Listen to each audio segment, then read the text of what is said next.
कथेचं शीर्षक आहे शब्द शक्ती.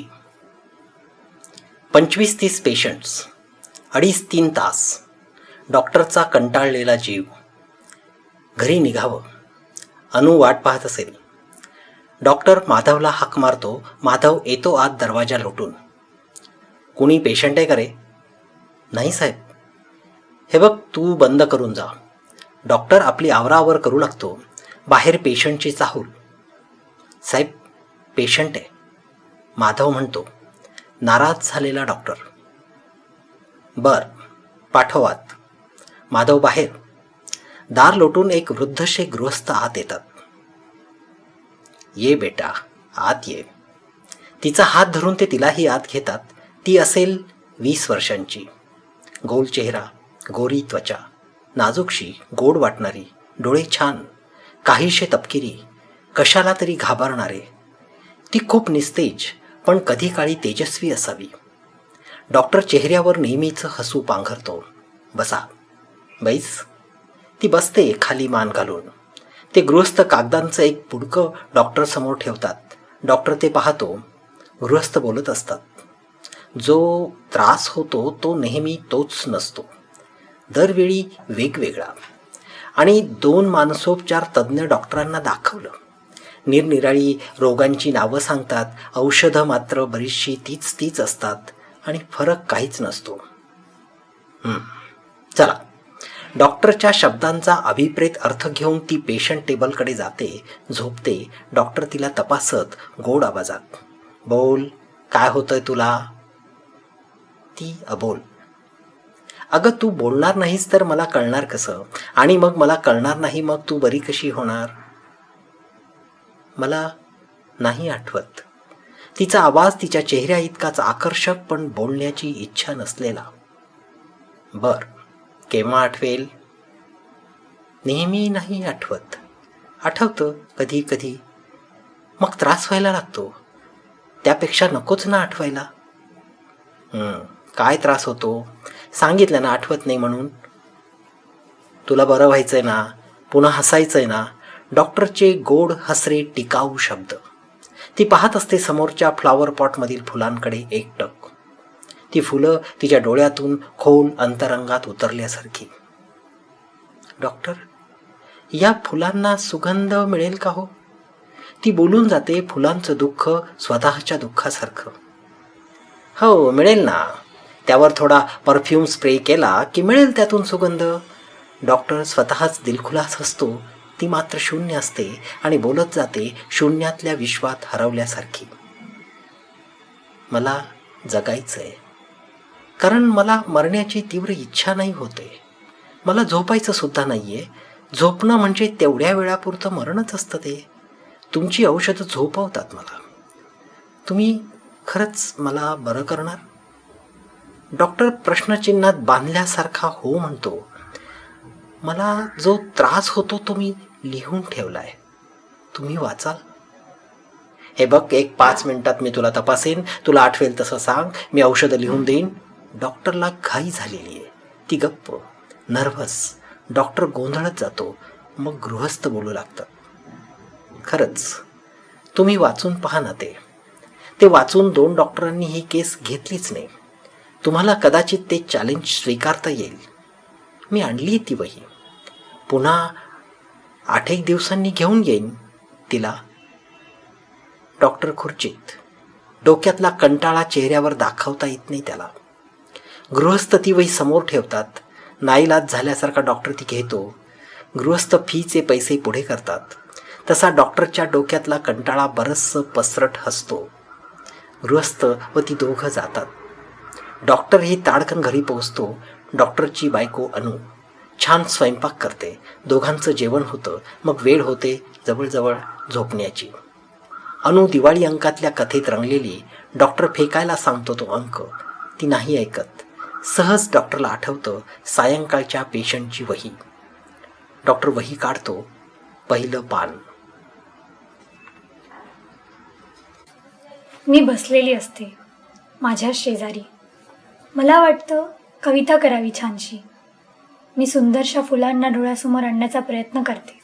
माझ्या भोवताली मोहरून येतो गुलाबांचा बगीचा. सुगंधी गुलाब, लाल, पिवळा, पांढरा गुलाब आणि मिश्र रंगांचेही गुलाब. कितीतरी रंग असतात त्यांचे. किती सुगंध दाटतो खोलीत. त्या सुगंधाचा अभिमान वाटतो मला. माझी मान स्वाभिमानानं ताठ होते, गर्वानं वर जाते. तेव्हा मला दिसतो छताला लोंबकळणारा विजेचा बल्ब. किती तापलाय तो. मी एकसारखी पाहते त्याला. बल्बच्या आत पेटलेली तार. ती तार जाड होऊ लागते आणि लांबसुद्धा. ती तार हलते, वळवळते एखाद्या पेटलेल्या नागिनीसारखी. ते तीव्र किरण सहन होत नाहीयेत माझ्या डोळ्यांना. डबडबलेत माझे डोळे. ती नागिन ओकते आहे लोखंडाच्या रसासारखी आग. माझ्या भोवतालचे सगळे गुलाब जळतायत. मी वाचव पाहते त्यांना, पण सगळ्या सुगंधाचा धूर धूर झालाय. माझ्या नाकातोंडात शिरतोय तो धूर. मला ओरडायचंय, मला ओरडायलाच हवंय. ओरडण्याशिवाय काही पर्यायच नाहीये. पण माझा आवाज कुठे गेलाय? कुठे गेलाय माझा आवाज? डबडबत्या डोळ्यांनी दिसतं मला. त्या पेटलेल्या नागिनीच्या गळ्यात जाऊन बसलाय माझा आवाज. आणि मी अबोल, मुकी. माझे गुलाब जळतायत तरी.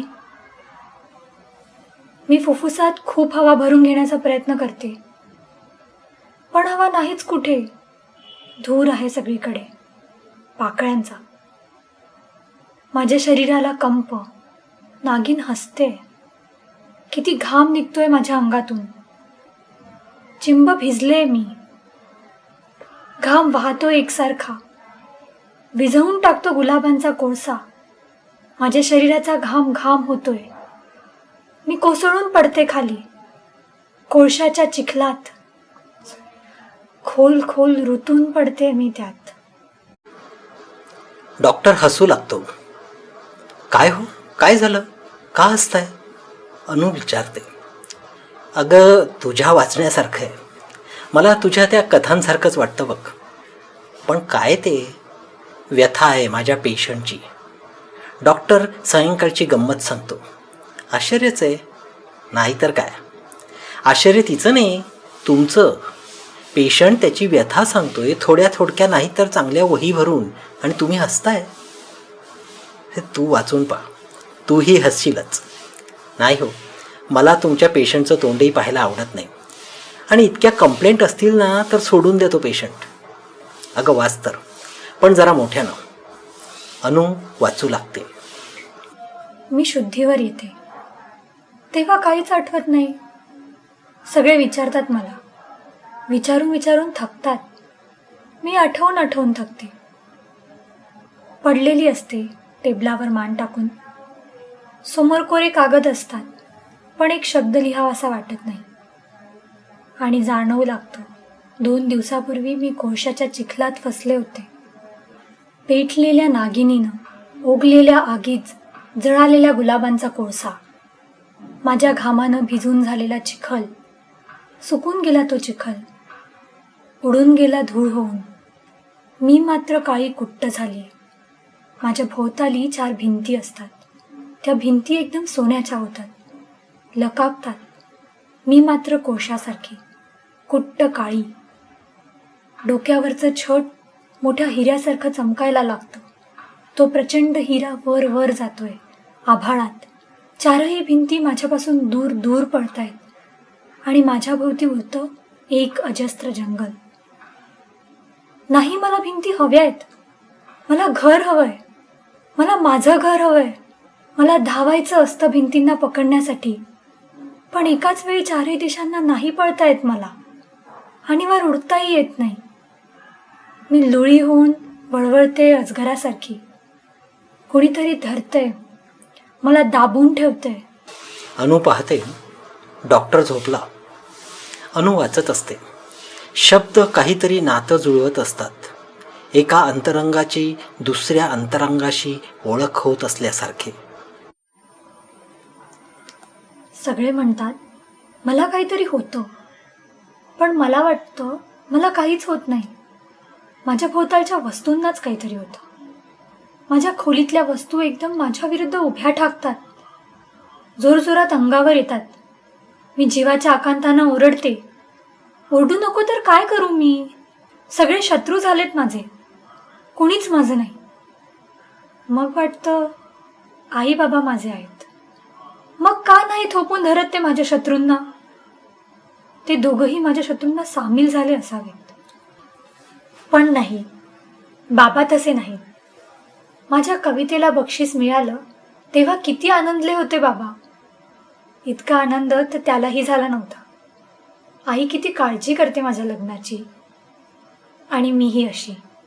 कोण करीन माझ्याशी लग्न? तो तर निघून गेला तिच्यासोबत. ती श्रीमंत आहे खूप, मी गरीब. आई रडते बऱ्याचदा, बाबाही रडत असावेत, पण रडताना दिसत नाहीत कधीच. मला बरं वाटावं म्हणून ते मांत्रिक आणतात. काळा डोंब कोळशाच्या चिखलातून निघाल्यासारखा. तो धूर करतो खोलीवर, काहीतरी बडबडतो वेड्यासारखा. मला विचारतो रागावून, बोल बोल, कोण आहेस तू? मी स्वतःलाच विचारते, कोण आहे मी? कवयित्री, प्रियसी, गुलाबाचं फूल की वेडी? उत्तरं खूप असतात म्हणून मी गप्प. तो खडसावून विचारतो, काय हवंय तुला? मी म्हणते सुगंध. मी असं का म्हणते नाही उमगत. कसला? तो विचारतो. मी म्हणते फुलांचा किंवा कवितेचा, नाही शब्दांचा. तो पाणी मारतो सपासप माझ्या चेहऱ्यावर. बर्फाच्या खड्यांसारखे ते थेंब थंडगार चटके देतात कातडीला. धुरावर घट्ट पकडून ठेवतो तो माझं तोंड. किती किती छळतो मला, अगदी त्याच्याच सारखा. मी रडते केविलवाणी. तो मांत्रिक जातो केव्हा तरी, पण तो मांत्रिक मला पुन्हा दिसू लागतो. टेबलाच्या खाली, अगदी कोपऱ्यात. तो अलगद बाहेर येतो, मोठा होतो. त्याचा रंग गोरा गोरा होतो. तो सुंदर दिसू लागतो.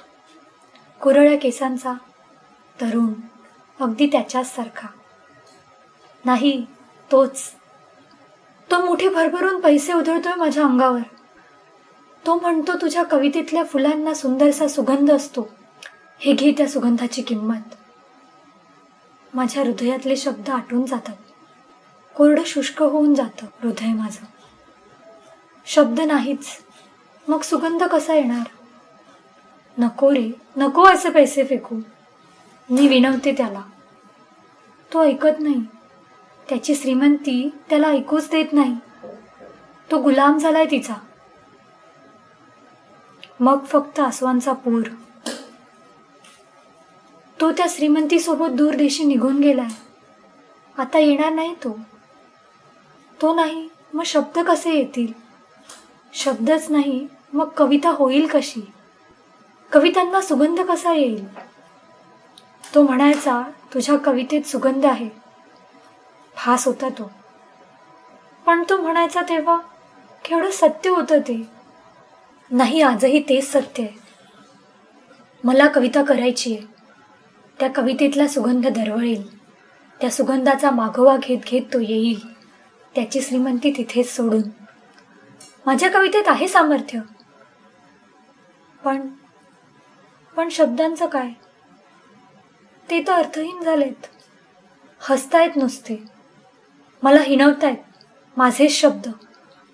माझ्या बक्षीस मिळवलेल्या कवितेतून बाहेर पडलेत ते, डिवोर्स दिल्यासारखे. काय करावं मी? मला काहीतरी केलं पाहिजे. निदान माझ्या कवितांना तरी वाचवलं पाहिजे. त्यातली फुलं जळायला नकोत. माझ्या आतमध्ये एक युद्ध होतं घनघोर माझ्या शब्दांशी. ते शब्द रक्तबंबाळ करतात मला. मी मरून पडते. माझी अंत्ययात्रा नेतात शब्द आणि जाळतात मला. आणि मग श्रद्धांजली. माझ्याच कवितेच्या 2 ओळी शिंपडतात माझ्यावर. माझ्या अंत्ययात्रेलाही येत नाही तो. माझा आत्मा थांबलाय हुताटकीसारखा. त्याची वाट पाहत लिहिताना अडखळते मी. माझ्या लक्षात येतं माझा हात लिहितोय म्हणजे मी जिवंत आहे. जिवंतपणाची ही जाणीव जास्त भयावह असते. अनु वाचत असते, वाचत जाते सगळं, याहीपेक्षा खूप असंच आणि बरंचसं. शेवटची ओळ असते. मी जे लिहिलंय ते सत्य आहे असं लिहिताना मला वाटतं, पण नंतर वाटतं मला जे वाटतं त्यातलं यात काहीच नाही आहे. अनु विचार करते खूप, काहीतरी ठरवते. दुपारी जेवणानंतर लोळत असतो डॉक्टर. वेळ पाहून अनु विचारते, काय करणार हो त्या पेशंटचं? कोण पेशंट? तो वही भरून कंप्लेंट करणारा. त्याचं काय, 2 दिवस शांत झोपली की बरं वाटेल तिला. त्या पेशंटची ट्रीटमेंट मी केली तर? अनुचा आत्मविश्वास बोलतो. व्हॉट नॉनसेन्स, तू काय करणार आहेस? डॉक्टर हिणवतो अनुला. तुमच्या प्रिस्क्रिप्शनवर एक कविता लिहून देणार आहे मी तिला. तुला काय वाटतं? औषधांपेक्षा तुझ्या शब्दांमध्ये जास्त पॉवर आहे. शब्दांची शक्ती जगातली ग्रेट शक्ती आहे. लागली शर्त? हो, लागली शर्त. शब्द औषधांना चॅलेंज करतात. 8 दिवसांनी गृहस्थ येतात बरोबर तिला घेऊन. 8 दिवसात 2दा काहीतरी तिला त्रास झालेला. डॉक्टर जपून ठेवलेलं प्रिस्क्रिप्शन तिला देतो. तिला तपासत नाहीच तो. ती पाहते कागदावरचे शब्द. त्या शब्दात औषधं नसल्याचं कळतं तिला. खोल विहिरीच्या हातून अलगद येणारे शब्द, मंदिराच्या गाभाऱ्यात प्रतिध्वनी होऊन घुमणारे शब्द. फुलांच्या वेलीला दैवी शक्ती लागलेली असते, सुगंध देत राहण्याची फुलाफुलांमधून. कोणी कितीही फुलं खुडून नेली तरी शक्ती जात नाही जाणाऱ्या सुगंधासोबत. तुझ्यातली दरवळही थकत जाईल शेवटच्या श्वासापर्यंत. तेव्हा तुला दिसतील तुझ्या फुलातली रुजलेली बीज आणि त्यांच्या नंदनवनात तुझा सुगंध असेल चिरंजीव. तिचा चेहरा हसरा हसरा होतो. तिला खोटं खोटं वाटू लागतं तो आलाय, किंवा तो नाही आला तरी शब्द येत आहेत. गृहस्थ जादूचा खेळ पाहत असल्यासारखे डॉक्टरला जाणवलेली असते जगातली द ग्रेट शब्दशक्ती. कथालेखक डॉक्टर मुरलीधर भावसार. कथाकथन डॉक्टर मुरलीधर भावसार आणि अश्विनी भावसार.